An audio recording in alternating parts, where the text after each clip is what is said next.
আসসালামু আলাইকুম স্টুডেন্টস, আমি doctor Ruhul Quddus, assistant professor, জাতীয় বিশ্ববিদ্যালয়। তোমাদের সবাইকে অনলাইন ভিডিও ক্লাসে স্বাগত জানাচ্ছি। করোনাকালীন এই সময়ে জাতীয় বিশ্ববিদ্যালয় তোমাদের জন্য অনলাইন ভিডিও ক্লাসের আয়োজন করেছে। এই ক্লাসের সাথে সংযুক্ত হতে পেরে আমি আনন্দিত। Please maintain health rules. আমি বিএসসি অনার্স থার্ড ইয়ার ফিজিক্সের 232701 কোর্স শিরোনাম অ্যাটমিক অ্যান্ড মলিকুলার ফিজিক্স, তার সেকেন্ড চ্যাপ্টারে বোরস অ্যাটমিক মডেল এর উপরে লেকচার দিব। এটা হচ্ছে প্রথম থেকে lecture number 5। Bohr's atomic model.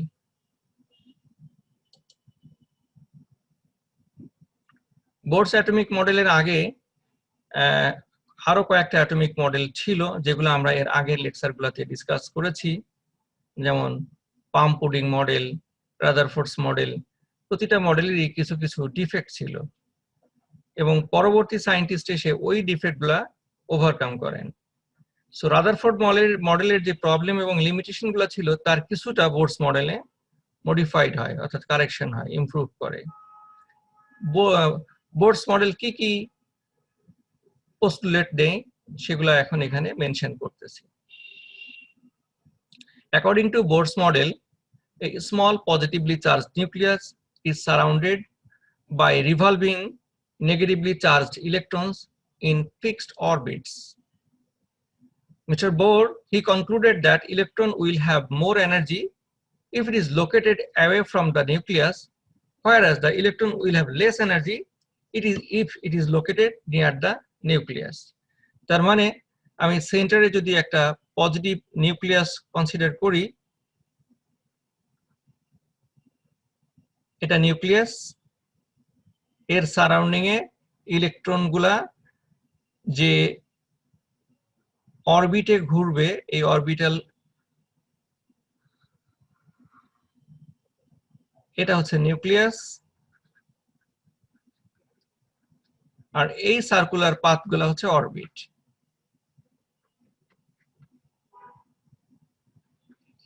Orbit number 1, orbit number 2.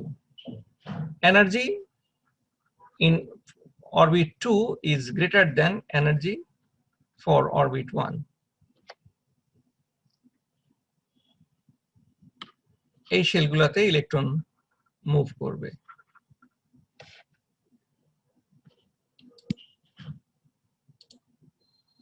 Electrons revolve round the nucleus in a fixed circular path termed as orbit or shells or energy levels. এর আগের স্লাইডে যে সার্কুলার পাথগুলো ড্রয়িং করলাম, ওগুলাকে অরবিট, শেল অথবা energy level বলা হচ্ছে। এবং এই পার্টিকুলার অরবিটগুলা এক একটা স্পেসিফিক ইলেকট্রনের জন্য স্টেশনারি অরবিট, এবং প্রতিটা অরবিটেরই একটা ফিক্সড অ্যামাউন্ট অফ এনার্জি আছে। Electrons will not radiate energy as long as they continue to revolve round the nucleus in the fixed orbital shell. অর্থাৎ যে ইলেকট্রন যে অরবিটে থাকার কথা, সেম অরবিটে যদি মুভ করে, তাহলে ওই ইলেকট্রন, ওই অ্যাটম থেকে কোনো এনার্জি প্রডিউস হবে না, রেডিয়েট করবে না। The different energy levels are denoted by integers such as n equal to 1 or 2 or 3 and so on. These are called quantum numbers. অর্থাৎ নিউক্লিয়াসের বাইরে যে ইলেকট্রন অরবিটগুলো ড্রয়িং করা হয়েছিল, তাকে এক একটাকে 1, 2, 3 দিয়ে কোয়ান্টিফাই করা যেতে পারে, এবং এই নাম্বারগুলোকে কোয়ান্টাম নাম্বার বলা হচ্ছে। বিভিন্ন রকম কোয়ান্টাম নাম্বার আছে, principal quantum number, momentum quantum number, এটা orbital quantum number. The range of quantum number may vary and beginning from the lowest energy level to the highest energy level. অর্থাৎ n equal to 1 থেকে n equal to infinity পর্যন্ত quantum number হতে পারে। The different energy level or orbits are represented in two ways, such as energy level গুলাকে আমরা energy level 1, 2, 3, 4 অথবা energy level 1 কে আমরা k shell বলতে পারি, এনার্জি লেভেল 2 কে আমরা এল শেল বলতে পারি, 3 কে আমরা এম শেল বলতে পারি, এবং এনার্জি লেভেল 4 কে n শেল বলতে পারি। Lowest energy level n equal to 1, এই শেলকে আমরা গ্রাউন্ড স্টেট বলতে পারি, যেটা হচ্ছে সব থেকে stable state. Ground state is the stable state.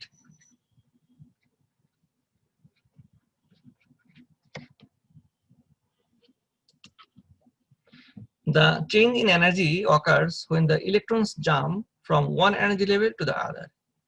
In an atom, the electrons move from lower to higher energy level by acquiring the required energy. অর্থাৎ lower energy থেকে হায়ার এনার্জি লেভেলে একটা ইলেকট্রন জাম্প দিবে তখনই যদি এই ইলেকট্রনটা energy gain করে। কিন্তু যদি হায়ার এনার্জি লেভেল থেকে লোয়ার এনার্জি লেভেলে জাম্প করে তখন ইলেকট্রন এনার্জি লুজ করবে এবং এই এনার্জি লস অফ এনার্জি হবে delta E equal to higher energy minus lower energy equal to HF.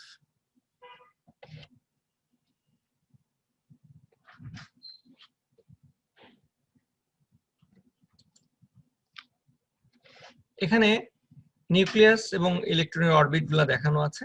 Central এই স্মলেস্ট পার্টটা হচ্ছে নিউক্লিয়াস।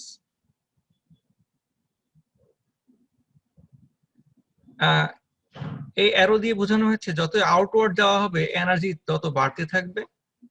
আর একটা ইলেকট্রন, এটা সাপোজ এনার্জি লেভেল 1, 2, 3, একটা ইলেকট্রন, এটা ইলেকট্রন দেখানো আছে। ইলেকট্রনটা যদি এনার্জি লেভেল 2 থেকে 1 এ অর্থাৎ হায়ার লেভেল থেকে যদি লোয়ার লেভেলে জাম্প করে তখন এখান থেকে একটা ফোটন এমিট করবে, যে ফোটনের এনার্জি হবে এই দুটা এনার্জি লেভেলের এনার্জি ডিফারেন্সের সমান।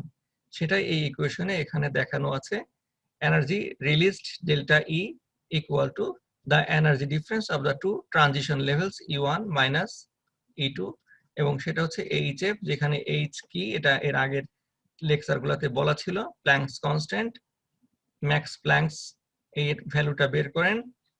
আর F ফর ফ্রিকোয়েন্সি, H এর value 6.6 into 10 to the power minus 34 joule second. আর frequency frequency of emitted photon.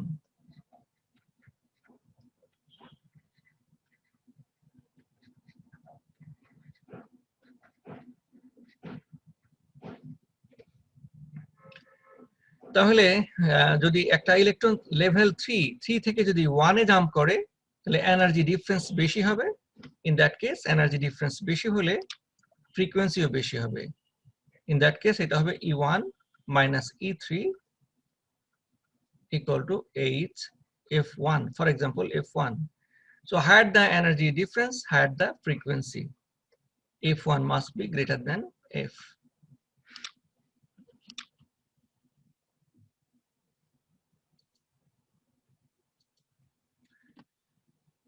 এরপরে আসে ইলেকট্রন ডিস্ট্রিবিউশন।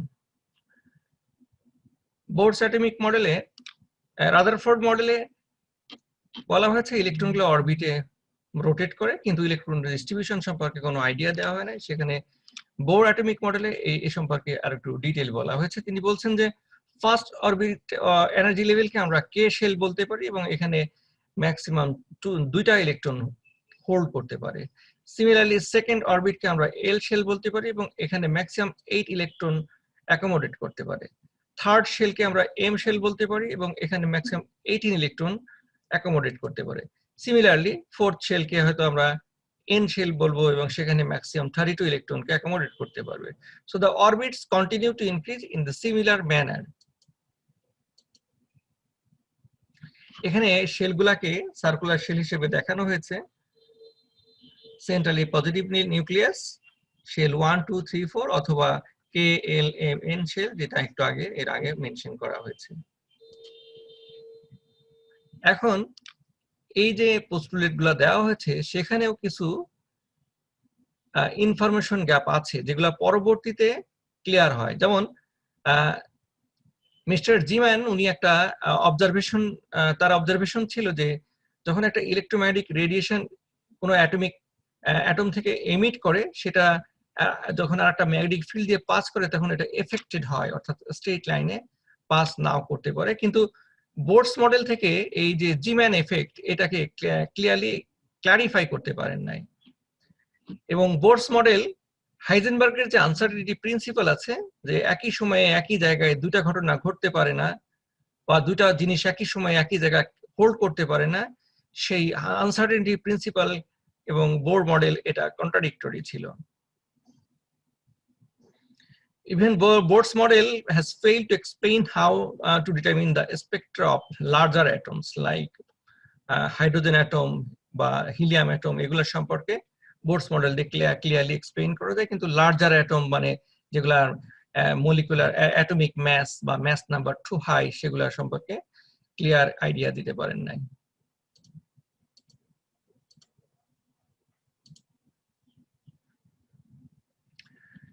তো বোর মডেলের আরো একটু ফার্দার যদি অ্যানালাইসিস করা যায় তাহলে সেখানে আমরা দেখতে পারি যে all possible circular orbits allowed by the classical theory, the electrons are permitted to circulate only in those orbits in which the angular momentum of an electron is an integral multiple of 2 pi h. অর্থাৎ যে সমস্ত অরবিটের angular momentum 2 pi h অথবা এটার integer multiple ইলেকট্রনগুলা শুধুমাত্র ওই সমস্ত অরবিটেই থাকতে পারবে। এখানে h planks constant. Therefore, for any permitted orbit, angular momentum in generally L will be nh by 2 pi, where n is the angular quantum number. M and v are the mass and speed of electron respectively. Mass and the speed of the electron respectively. R is the radius of the permitted orbit, and n is the positive integer called principal quantum number. So we are getting a new concept. N is the principal quantum number. n এর value কোনো fraction হতে পারবে না, এটা সবসময় integer হবে, like 1 2 3 and so on.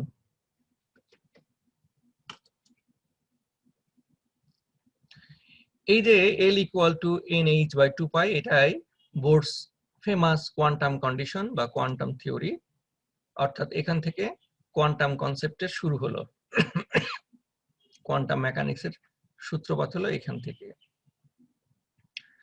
An electron can circle a nucleus only if its orbit contains an integral number of de Broglie wavelength, like n lambda equal to 2 pi Rn, where n is called the quantum number of the orbit, R is the orbital radius of Bohr's atom, যেখানে r এর ভ্যালুটা এখানে দেওয়া আছে, Rn equal to n square h square epsilon naught pi m e square, where n is the quantum number অথবা orbital number, orbit first orbit না second orbit সেটা, h Planck's constant, epsilon naught এর value constant, pi constant, m হচ্ছে mass of electron আর e charge of electron। তার মানে এখানে actually দাঁড়াচ্ছে আমরা যদি একটা সার্কেল ড্র করি, একটা ইলেকট্রন যখন এই সার্কেলে, এটা নিউক্লিয়াস, একটা ইলেকট্রন এই সার্কেলে অরবিট করার ওয়েটা হচ্ছে যে সে এইভাবে এমন ভাবে সে ঘুরবে, অরবিট করবে যে সেটা একটা কমপ্লিট ওয়েভ অথবা দুইটা কমপ্লিট ওয়েভে হতে পারে। এটা ইলেকট্রনের অরবিটাল পাথ দেখানো হলো, অর্থাৎ এটা হচ্ছে হাফ ওয়েভ, এই ওয়েভটা, আর নিচেরটা হচ্ছে লো নেক্সট হাফ ওয়েভ, এটা কমপ্লিট ওয়েভ হলো। অথবা যদি আমি এটাকে তাহলে এখানে n ল্যামডা, n এর ভ্যালু যদি আমি 1 ধরি, আমার ওয়েভলেন্থ হচ্ছে lambda, this is the value of the lambda. এখন যদি আমি n এর ভ্যালু 1 কনসিডার না করে n যদি আমি 2 কনসিডার করি, তখন আমার এই পোরশনটা আসবে n equal to 2, তখন আসবে 2 lambda equal to 2 pi r n, অর্থাৎ lambda equal to 2 pi r n by 2, অর্থাৎ pi r n, অর্থাৎ ল্যামডার ভ্যালুটা তখন ডিক্রিজ করতেছে, ল্যামডা 2। আর এখানে যদি n equal to 1 ধরি, n equal to 1 ধরলে আমার হচ্ছে lambda 1 equal to 2 pi r n, অর্থাৎ এখানে দেখা যাচ্ছে যে lambda 2 smaller than lambda 1। So আমি যদি এখন λ2 এর কনসেপ্টটা এখানে অ্যাপ্লাই করি, এই সার্কেলের মধ্যে এখানে একটা ইলেকট্রন, একটা নিউক্লিয়াস, তখন এইখানে দুইটা ওয়েভ জেনারেট করবে।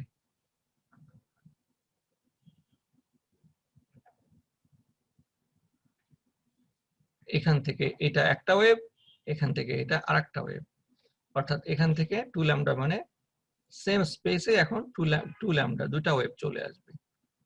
অর্থাৎ ল্যামডা, এটা সাপোজ এটাকে আমি যদি λ2 ধরি আর এটাকে λ1 ধরি, তো ইট ইজ ক্লিয়ার যে λ2 স্মলার দেন λ1। আর একটা concept orbital radius of Bohr's atom যেটা বলা হয়েছে, সেখানে যদি n এর ভ্যালু আমরা 1 ইউজ করে সলভ করি, তাহলে দেখা যাবে যে বোরস রেডিয়াস অফ হাইড্রোজেন অ্যাটম, যেটাকে a0 বলা হচ্ছে, সেটা সলভ করলে আমরা পাবো 5.292 × 10⁻11 metre.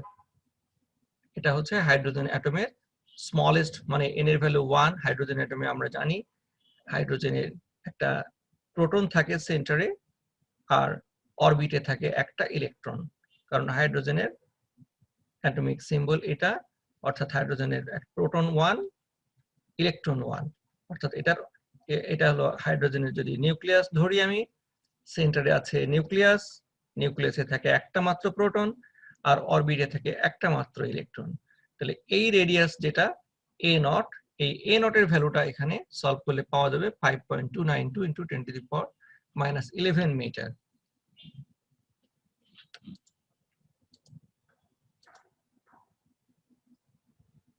Now comparison between Bohr's model with Rutherford model. Mr. Bohr modified Rutherford's model where he explained that electrons move around in fixed orbital shells. Furthermore, he explained that each orbital shell has fixed energy level. Rutherford model থেকে Bohr model এখানে একটু more clarification যে ইলেকট্রনগুলো fixed energy শেলেই orbit করবে, যে কোনো জায়গাতে সে orbit করতে পারবে না। এবং Rutherford basically explained A nuclear model of atom, যেখানে উনি সেন্টারে নিউক্লিয়াসের কথা বলেন, সারাউন্ডিং ইলেকট্রনের কথা বলেন, এবং তার আরো কিছু ব্যর্থতা ছিল, যেমন নিউক্লিয়াসে পজিটিভলি চার্জ, এটা রাদারফোর্ড বলতে বলছেন, কিন্তু নিউক্লিয়াসে যে নিউট্রন আছে সেটাও রাদারফোর্ড বলতে পারেন নাই। অবশ্য মিস্টার বোরও সেটা সম্পর্কে কোনো কমেন্ট করতে পারেন নাই, এটা পরবর্তীতে আবিষ্কৃত হয়।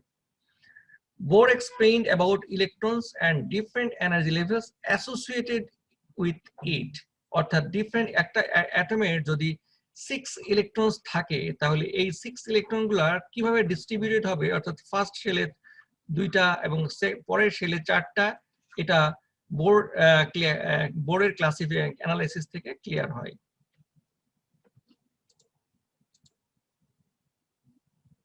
According to Rutherford, electrons radiate electromagnetic wave continuously and spontaneously.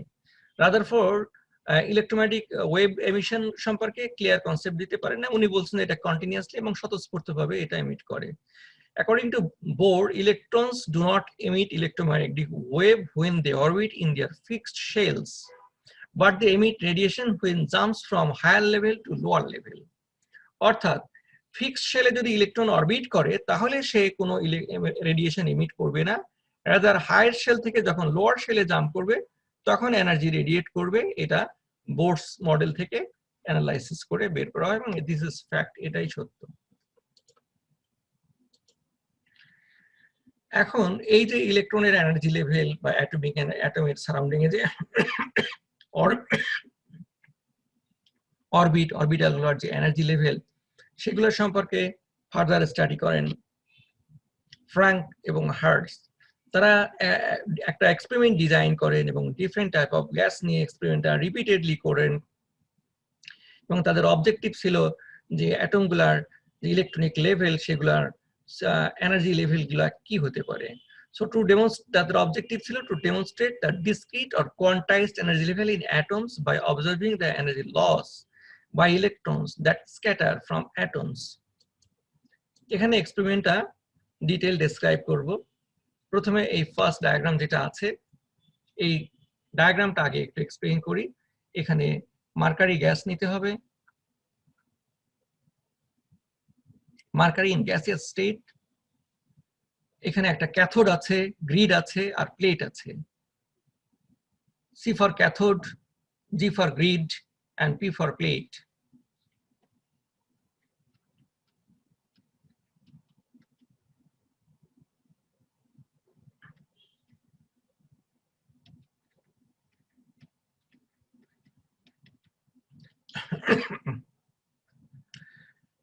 ক্যাথোডে একটা লো ভোল্টেজ সাপ্লাই করে ক্যাথোড থেকে ইলেকট্রন এমিট করলে সেটাকে বলা হবে ক্যাথোড রে বা ইলেকট্রন রে।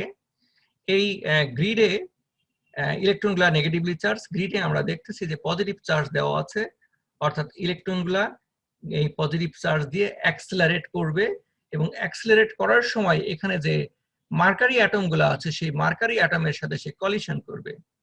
তো মার্কারি অ্যাটমের সাথে কলিশন করলে সে এই কলিশনটা ইলাস্টিক কলিশন হতে পারে অথবা ইনইলাস্টিক কলিশন হতে পারে। ইলাস্টিক কলিশন মানে ইলেকট্রনগুলা কোলাইড করবে কিন্তু কাইনেটিক এনার্জি লুজ করবে না, অর্থাৎ total kinetic energy of electron before collision and after collision will remain same. আর ইনএলাস্টিক কলিশন হচ্ছে যে মার্কারির, এটা যদি আমি মার্কারি নিউক্লিয়াস ধরি, ইনএলাস্টিক কলিশন হচ্ছে যে একটা ইলেকট্রন এসে এই মার্কারির একটা ইলেকট্রনকে হিট করবে, করার পরে সে এই ইলেকট্রনকে আউটার মোস্ট মানে বাইরের শেলে নিয়ে যাবে। নিয়ে যাওয়ার পরে এই ইলেকট্রনের যদি বেশি এনার্জি থাকে তাহলে সে এখান থেকে রিমেইনিং এনার্জি দিয়ে মুভ করবে, কিন্তু কিছুটা এনার্জি এখানে লস হবে to transfer from lower energy level to higher energy level. অর্থাৎ total energy of electron and mercury before collision and after collision, total kinetic energy, remember total kinetic energy of electron and mercury atom before collision and after collision would not remain conserved, সেটাকে বলা হচ্ছে inelastic experiment. তো Frank এবং hertz এই চেম্বারের মধ্যে বিভিন্ন রকম গ্যাস নিয়ে তারা এক্সপেরিমেন্টটাকে রিপিটেডলি করেন এবং তারা স্টাডি করেন যে এখানে কারেন্ট কিভাবে ফ্ল্যাকচুয়েট করে। তারা পি প্লেটে নেগেটিভ টার্মিনাল দিয়েছিলেন, তাহলে ইলেকট্রনগুলো প্রথমে অ্যাক্সেলারেট করবে, করার পরে এখানে যে গ্রিড আছে গ্রিডের মধ্যে কিছু হোলস আছে, স্মল ছিদ্র আছে, এই ছিদ্র দিয়ে ইলেকট্রনগুলো পাস করবে। পাস করার পরে আবার এই নেগেটিভ প্লেট ওগুলাকে রিপেল করবে। তো এখন অ্যাক্সেলারেটেড ইলেকট্রনের যদি এনার্জি আর রিপেলিং ফোর্স করসপন্ডিং এনার্জি ইকুয়াল হয় তাহলে কি হবে, আর যদি ইলেকট্রনের এনার্জি বেশি হয় তাহলে কি হবে, আর কম হলে কি হবে, এইগুলাই স্টাডি করছেন এইখানে এই এক্সপেরিমেন্টে। সেগুলো আমরা স্টেপ বাই স্টেপ পড়ে দেখব।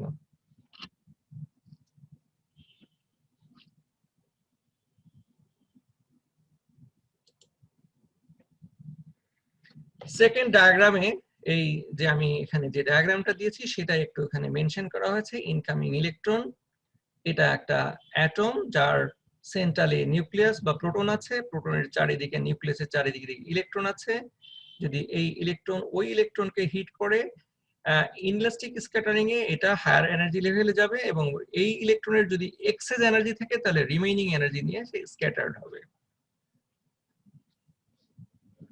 আর যদি ইলাস্টিক স্ক্যাটারিং হইতো তাহলে এই ইলেকট্রনকে সে শেল ডিফার করতে পারতো না, একটা শেল থেকে আরেকটা শেলে সে ট্রান্সফার করতে পারতো না।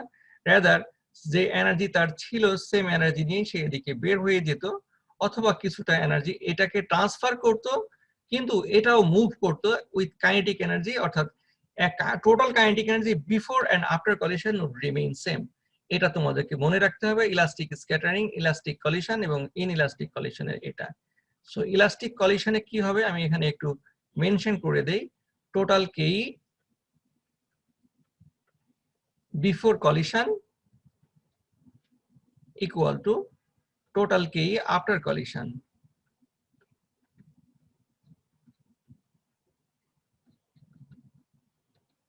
আর ইনইলাস্টিক স্ক্যাটারিং এ এটা কনজার্ভ ইকুয়াল হবে না, অর্থাৎ after collision kinetic energy lose করবে।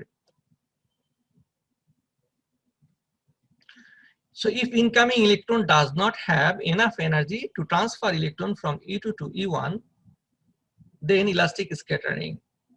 If electron has at least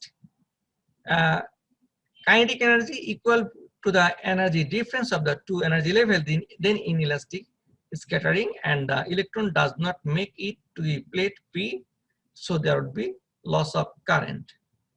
অর্থাৎ আমি এখানে আবার একটু ক্লিয়ার করে দিই, যদি ইনইলাস্টিক স্ক্যাটারিং হয় তাহলে এই যে গ্যাস আছে, মার্কারি গ্যাস আছে, মার্কারি গ্যাসের ইলেকট্রনকে একটা লেভেল থেকে আরেকটা লেভেলে ট্রান্সফার করবে এবং এই ট্রান্সফারের জন্য কিছুটা এনার্জি ইউজড আপ হয়ে যাবে।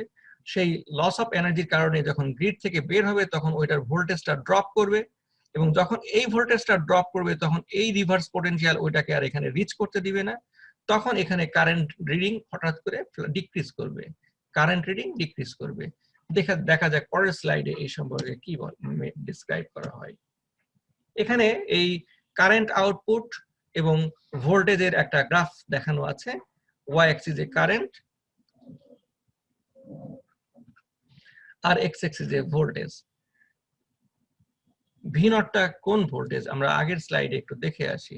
ভি নটটা হচ্ছে গ্রিড ভোল্টেজ, অর্থাৎ গ্রিড ভোল্টেজ অর্থাৎ অ্যাক্সেলারেটিং ভোল্টেজ যদি ইনক্রিজ করি তাহলে কারেন্ট ইনক্রিজ করবে না ডিক্রিজ করবে, কিভাবে ভ্যারিয়েশন হবে সেটাই পরের স্লাইডে দেখানো আছে। সো এই যে V naught in terms of voltage, এটা গ্রিড ভোল্টেজ অর্থাৎ অ্যাক্সেলারেটিং ভোল্টেজ। তো নরমালি আমরা জানি যে অ্যাক্সেলারেটিং ভোল্টেজ ইনক্রিজ করলে ইলেকট্রনগুলো অ্যাক্সেলারেট করবে এবং কারেন্ট ইনক্রিজ করবে, সেটাই ফার্স্ট পোরশনে আছে। এবং এই যে পিক যেটা এসছে এটা আমরা যদি নিউমেরিক্যাল ভ্যালু জানতে চাই, সো এটা দেখা যাবে 4.9 ভোল্টে একটা পিক পাওয়া গেছে এবং 4.9 ভোল্ট এক্সিড করার এক্স্যাক্টলি 4.9 ভোল্ট এক্সিড করার পরেই ইনইলাস্টিক স্ক্যাটারিং হয়, অর্থাৎ mercury electron energy level shell transfer করতে কিছুটা এনার্জি ইউজড আপ হবে এবং এই ইউজড আপ এনার্জির কারণে গ্রিডের পরে যে এনার্জিটা থাকবে ইলেকট্রনের, এই এনার্জি দেয় মানে এখানে যখন ইলেকট্রন রিচ করবে তখন তার ইলেকট্রিক পোটেনশিয়াল এনার্জি যেটাকে ইভি বলা হয় অথবা ভোল্টেজ, সেটা সাডেনলি ডিক্রিজ করবে because of inelastic scattering to transfer from one shell to other shell. তখন ওই ইলেকট্রনগুলো আর প্লেটে রিচ করবে না, আর প্লেটে রিচ না করলে এখানে ফ্লো অফ ইলেকট্রন ডিক্রিজ করবে, তখন কারেন্ট ডিক্রিজ করবে, অর্থাৎ এটা একটা কারেন্ট ফল করবে। এবং যদি আবারও ভোল্টেজ বাড়ানো হয়, বাড়াইতে বাড়াইতে যদি তোমার 4.9 ভোল্টের ডাবল হয়, 4.9 ইন্টু 2 অর্থাৎ 9.8 ভোল্ট, তখন দেখা যাবে যে একটা ইলেকট্রন, আমি এখানেই দেখাই, এখান থেকে ইলেকট্রন আসতেছিল, এখানে আছে গ্রিড, আবার এখানে আছে প্লেট, গ্রিড, প্লেট। তো এখান থেকে ইলেকট্রন এসে অ্যাক্সেলারেট করলো একটা মার্কারি অ্যাটমকে, সে এই 4.9 ভোল্টে ইনইলাস্টিক স্ক্যাটারিং করালো, লোয়ার লেভেল থেকে হায়ার লেভেলে জাম্প করলো ইলেকট্রন।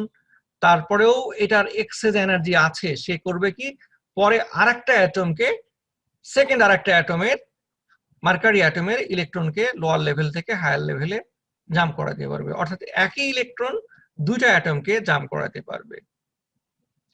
এবং সেটা যদি হয় তখন ফার্দার কারেন্ট ডিক্রিজ করবে। কিন্তু 4.9 ভোল্ট থেকে 9.8 ভোল্ট এর মাঝে ইনইলাস্টিক স্ক্যাটারিং হবে না, ইলাস্টিক স্ক্যাটারিং হবে, কারণ 4.9 ভোল্টে অলরেডি কারেন্ট ড্রপ করে গেছে, we are increasing voltage again and again, but the energy is not enough to for second transition, second atomer electron K transition করার জন্য এই ভোল্টেজ গুলা এনাফ না। ফলে সে করবে কি, ইলেকট্রন তাকে অ্যাটমকে এনার্জি দিয়ে দিবে, দেওয়ার পরে অ্যাটম ইলেকট্রন মার্কারি ইলেকট্রনকে হিট করবে কিন্তু এনার্জি দিতে পারবে না, because the energy is not enough for transition from lower level to higher level. So তখন ইলাস্টিক স্ক্যাটারিং হতে থাকবে এবং কারেন্ট বাড়তে থাকবে। অর্থাৎ আগের স্লাইডে যদি ব্যাক করি তখন দেখব যে ভোল্টেজ বাড়াইলে ইলেকট্রনগুলোর আবার স্পিড বাড়তে থাকে, স্পিড বাড়লে সে হাই স্পিডে এই রিভার্স পোটেনশিয়াল, প্লেটের যে রিভার্স পোটেনশিয়াল আছে এটাকে সে বা রিটার্ডিং পোটেনশিয়াল বলা হয়েছে এখানে, সেটাকে ওভারকাম করে প্লেটে রিচ করবে এবং কারেন্ট বাড়তে থাকবে। সো 4.9 ভোল্টে একটা পিক দেখি, অর্থাৎ এখানে এক্স্যাক্টলি ইনইলাস্টিক স্ক্যাটারিং এখানেও 9.8 আবার এক্স্যাক্টলি ইনইলাস্টিক স্ক্যাটারিং। আর এই যে ড্রপ যেগুলো হচ্ছে, এই ড্রপিং পজিশন গুলো হচ্ছে কমপ্লিটলি ইলাস্টিক স্ক্যাটারিং, অর্থাৎ এনার্জি, কাইনেটিক এনার্জি লুজ করবে, ইলেকট্রন প্লেটে রিচ করবে না, ফ্লো অফ ইলেকট্রন ডিক্রিজ করবে, কারেন্ট ডিক্রিজ করবে, and the process is repeated. So তাহলে দেখা যাচ্ছে যে হাইড্রোজেনের এই লোয়ার লেভেল থেকে হায়ার লেভেলে ট্রানজিশনের জন্য মিনিমাম যে এনার্জি প্রয়োজন সেটা হচ্ছে 4.9 electron volt.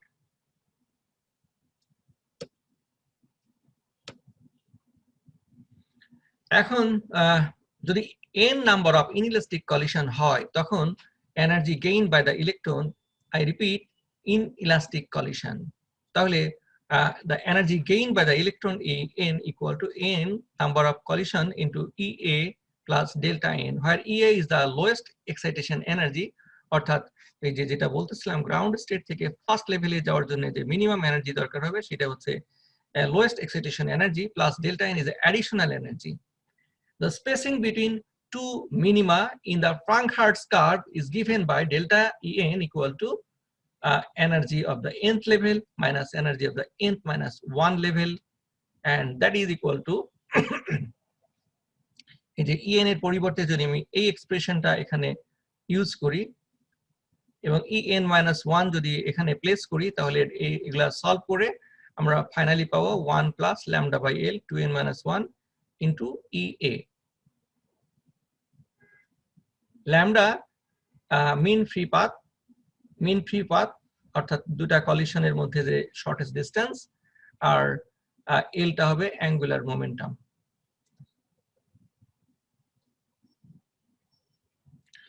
Theoretically, the mean free path between the collision is given by lambda equal to 1 by capital N into sigma equal to kb into capital T divided by p into sigma. এখানে p হচ্ছে pressure, sigma area of, এখানে একটু missing আছে, sigma হবে, where sigma is the cross section for inelastic collisions. In the temperature range from 300 to 500 Kelvin, the mercury pressure P would be given by the equation where T is the temperature, P for 8.7 into 10 to the power 9 minus 3110 divided by T.